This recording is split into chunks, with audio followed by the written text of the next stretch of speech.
Assalomu alaykum va rahmatullohi va barakatuh. Ahli mo'minlar, qo'ylarga, umuman hayvonlarga, echki, ot, mol barcha yo'nalishda chorvaga qiziquvchilar uchun men ozgina shu seleksiya to'g'risida ma'lumot bermoqchi edim. Alloh qodir qilganicha. Men o'zim vrachman. Qo'ylar bilan shug'ullanaman uyda, bo'sh vaqtimizda. Shu hozirgi kunlarda har xil odamlarda qiziqishlar ko'payib ketgan har narsalarga, ayniqsa seleksiya, ayniqsa bu qo'ylarda, echkilarda, mollarda seleksiya bilan shug'ullanishlar ko'paygan. Bu bir tomondan yaxshi tendensiya. Ko'paygani yaxshi. Seleksiya aytishga oson narsa, bu juda ham murakkab, uzoq vaqt talab qiladigan, sabr talab qiladigan, mablag' talab qiladigan, bilim talab qiladigan bu jarayon. Seleksiya bilan uzoq yillardan beri odamzod shu narsalarni tushunib yetgandan beri shug'ullanib keladi. Bu 1 yil, 2 yil emas, asrlar davomida bo'lib kelayotgan narsa. Odamlar o'zlaricha hozir ko'pchilik qarasangiz, mana ommaviy axborot muassasalarida aytishyapti, seleksiya qilyapman, seleksiya qilamiz. Buni o'zini mohiyatiga tushunib yetish kerak, bu o'zi nima degan narsa. Seleksiya bu bir yangi nav yaratish, yangi bir paroda zot yaratish. Bu yo'q narsani bor qilish emas, o'sha bor narsani Alloh yaratgan. Bundan ortiq odamzod boshqa narsa yarata olmaydi. Faqat shuni sifatlarini, tashqi sifatlarini o'zgartirish mumkin. Rangini o'zgartirish mumkin. Junini o'zgartirish mumkin, eksteryerini, nimasini, genotipini, fenotipini. Undan boshqa maxluqot yoki boshqa bir o'simlik yarata olmaydi. Bu yaratilgan narsa. Shu narsalarni mukammallashtirib, ular odamzodda sababli bular ko'p narsalar e'tiborsizlik yo shu narsaga talab bo'lmaganligidanmi shu narsalar o'z yo'liga tashlab qo'yilgandi. Mana endi hozir qiziqish ko'payib qoldi bu sohaga. Endi buning uchun ozgina bo'lsa ham seleksiyani bilimini olish kerak. Hech bo'lmasa yuzaki bo'lib. Men bu o'rinda hozir aytaman, bu narsa aytganlar ham hamma narsaga ketaveradi. Tovuq boqayotganga ham, qo'y boqayotganga ham, mol boqayotganga ham. Yo'nalishlari har xil bo'ladi-da. Oddiy qo'ydan aytsak, ko'proq tushunarli bo'ladi. Bu jun yo'nalishida seleksiya qilish mumkin, go'sht yo'nalishida eksteryer bo'yicha seleksiya qilish mumkin. Seleksiyaning turlari bo'ladi-da, xalq seleksiyasi bor. Hozir siz bilan biz uyimizda qilayotgan ishlarimiz, qo'ylarni masalan chatishtirib bir-biriga shulardan bir chiroyli bir eksteryerli qo'y olish, bu xalq seleksiyasiga kiradi. Bu tanlash yo'li bilan qilinadi. O'sha sariq qo'ylar, sariqqa, qora qo'ylar qoraga qo'shiladi. Quyruqlariga, quloqlariga, boshi, stoyka, oyoq joylashlari, qovurg'asiga, rangiga, hammaga qarab turib ular ajratiladi. Masalan, qoraga sariq qo'shib yuborilmaydi, ola-bula qo'y qo'shib yuborilmaydi rangi. Junlari silliq bo'ladi. Junlari o'zi to'kiladigan bo'ladi. Shunaqalar bor. Shularga qarab ajratilarda tanlanadi.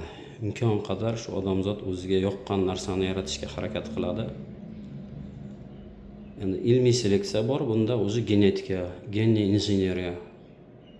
Uni ilmiy tadqiqot institutlarida, shu veterinariya institutlarida olib boriladi bunaqa ishlar. Hozir xalq seleksiyasi juda bizda regionlarda juda rivojlanib ketdi. Ayniqsa mana Qirg'iziston bunga urg'u berdi. 8-10 yildan beri juda katta ishlar amalga oshirilyapti. Mana seleksiyada bitta narsa bor, toza qonli deyiladi, toza zotli deyiladi. Toza qonli nima? Toza qonliga, masalan, men qo'ylar to'g'risida ko'proq tushunarli bo'lgani uchun qo'ylar to'g'risida gapiraman. Toza qonli deb o'sha hisorlar aytiladi.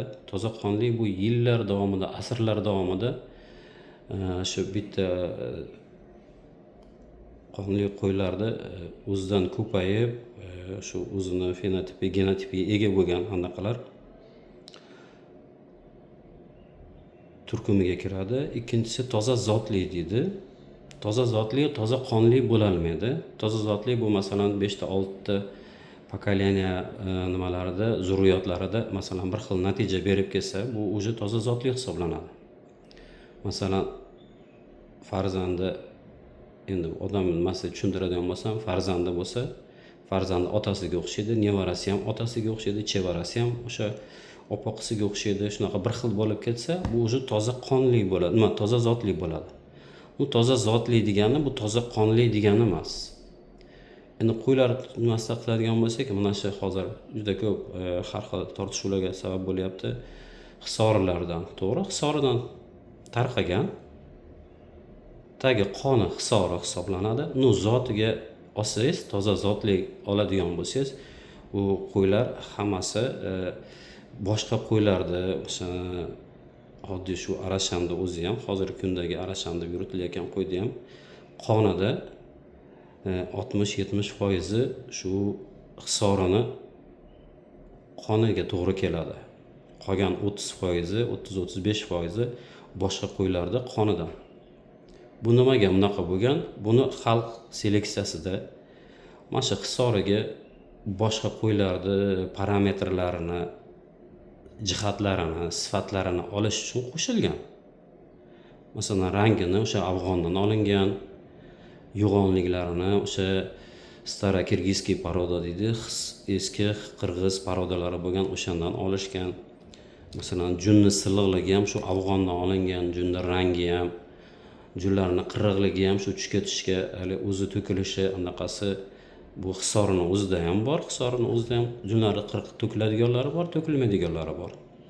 Xullas shu nimalarini to'g'rilash uchun qo'ylardagi parametrlarni tiklash uchun, yo'lmasam shu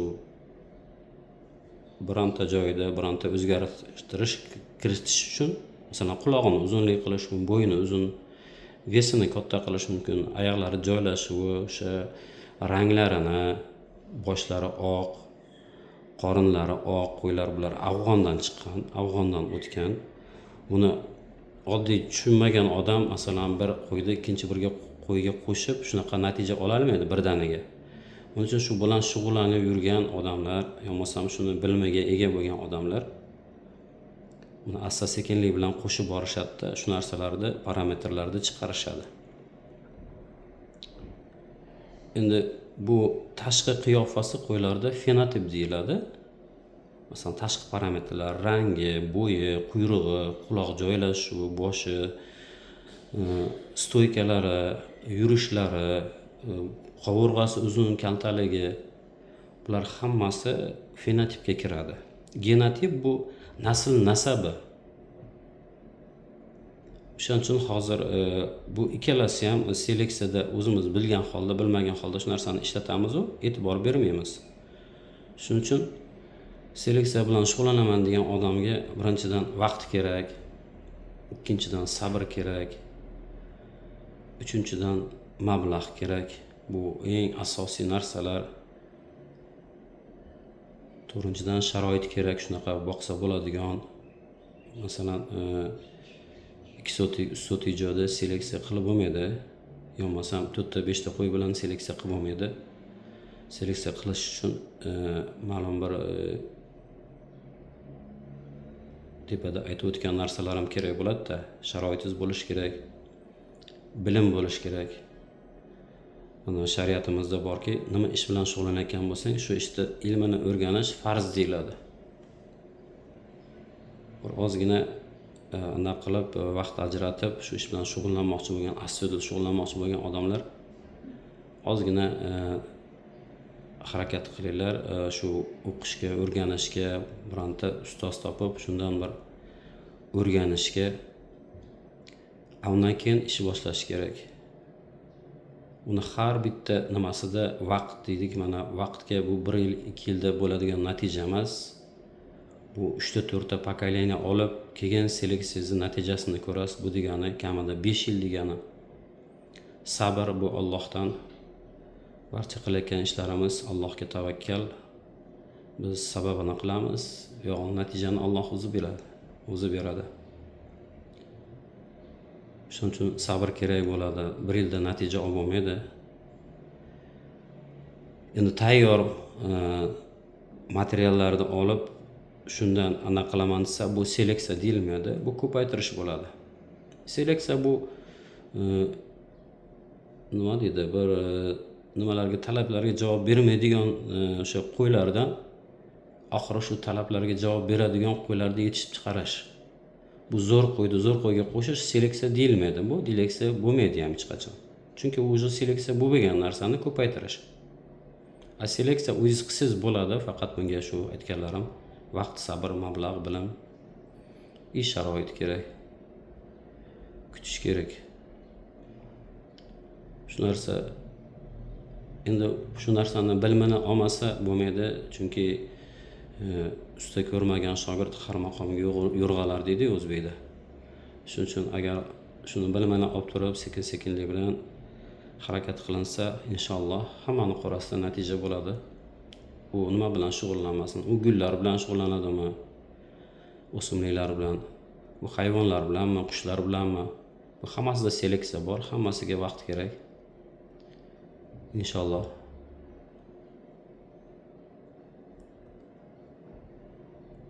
Agar hozir so'zlaganlarim hammaga ma'qul bo'lsa, kimga ma'qul bo'lsa, bitta like bosib qo'yasizlar va tarqatasizlar. Inshaalloh davom ettiramiz. Bu tema juda ham katta, tubi yo'q. Men bilganimcha sizlar bilan o'rtoqlashaman. Inshaalloh. Salomat bo'linglar.